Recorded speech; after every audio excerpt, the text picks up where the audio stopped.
देश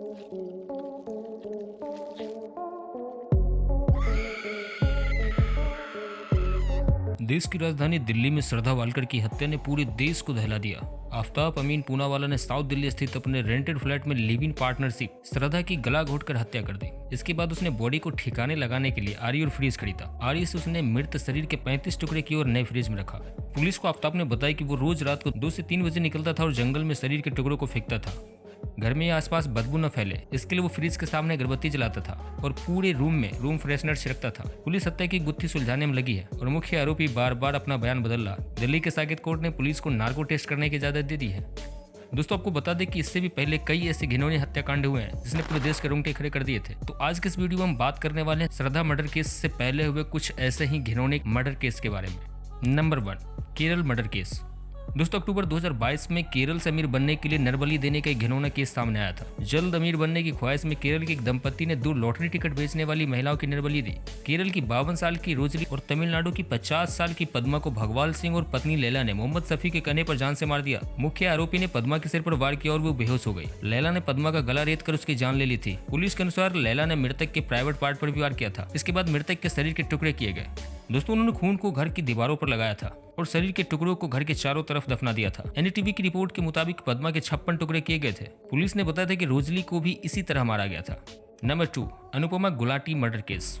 दोस्तों, 2010 में देहरादून में राजेश गुलाटी नामक शख्स ने अपनी पत्नी अनुपमा गुलाटी की हत्या कर दी थी। दिल्ली के अनुपमा और देहरादून के राजेश गुलाटी ने 1999 में लव मैरिज की थी। शादी के बाद वो 6 साल के लिए यूएस में रहे और वर्ष 2006 में वो वापस भारत लौटे। भारत लौटकर वे देहरादून में ही बस गए। मीडिया रिपोर्ट्स के अनुसार दोनों का बहुत झगड़ा होता था। 17 अक्टूबर 2010 को दोनों में झगड़ा हुआ और फिर हाथापाई हुई। अनुपमा का सिर बिस्तर के कोने से जा लगा और राजेश ने एक तकिया उसके मुंह पर रखकर उसकी हत्या कर दी। मर्डर छिपाने के लिए राजेश ने एक बड़ा फ्रीजर खरीदा और मृतक की बॉडी स्टोर कर दी। शरीर के पूरी तरह जम जाने के बाद उसने इलेक्ट्रिक आरी से शरीर के 72 टुकड़े किए। अगले कुछ दिनों तक राजेश ने देहरादून में घूम घूम कर जंगल में अनुपमा के शरीर के टुकड़े फेंके। दिसंबर 2010 में जब अनुपमा का भाई प्रधान देहरादून पहुंचा तब राजेश ने प्रधान को घर में घुसने नहीं दिया। उसके बाद प्रधान ने गुमशुदगी की रिपोर्ट लिखवाई। पुलिस ने राजेश के घर पर छापा मारा और बड़े से फ्रीजर में अनुपमा के शरीर के टुकड़े मिले। उत्तराखंड हाई कोर्ट ने 2017 में राजेश को उम्र कैद की सजा सुनाई और 15 लाख रुपए जुर्माना भरने को कहा।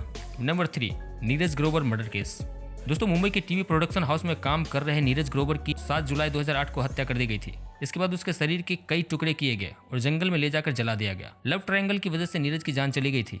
कन्नड़ एक्ट्रेस मारिया पहले से ही नेवी अफसर एमिल जेरोम मैथ्यू को प्यार करती थी और मीडिया रिपोर्ट्स के मुताबिक इन दोनों की सगाई भी हो चुकी थी। दोस्तों, अगर कोर्ट की माने तो ग्रोवर और मारिया की नजदीकियां एमिल से बर्दाश्त नहीं हुई और उसने ग्रोवर की हत्या कर दी। कोर्ट ने इस केस को मर्डर नहीं बल्कि कपल होमिसाइड माना था। नंबर 4, तंदूर मर्डर केस। दोस्तों, दिल्ली की यूथ कांग्रेस के प्रेसिडेंट सुशील शर्मा ने दिल्ली के ही महिला कांग्रेस की नेता नैना साहनी की जुलाई 1995 में हत्या कर दी।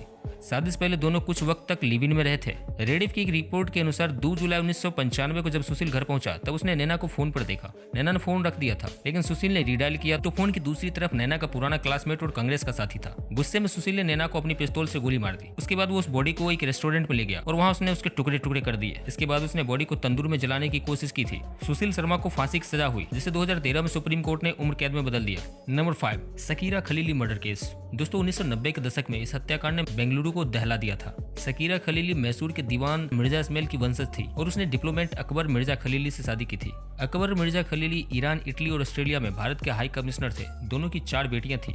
शकीरा खलीली ने अपने पति को छोड़ दिया और मुरली मनोहर मिश्रा और स्वामी श्रद्धानंद नामक एक शख्स से शादी कर ली। 1991 में शकीरा खलीली लापता हो गई। 1994 में कर्नाटक पुलिस को शकीरा के मृत शरीर के अंश उसी के घर से मिले। रेडिफ के लेख के अनुसार शकीरा को नशीली दवाई देकर ताबूत में बंद करके जिंदा दफन कर दिया गया था। पहले स्वामी श्रद्धानंद को मौत की सजा दी गई, बाद में सुप्रीम कोर्ट ने इसे उम्र कैद में बदल दिया। तो दोस्तों, हमें कमेंट के माध्यम से ये जरूर बताएं इन हत्यारों के साथ क्या किया जाना चाहिए।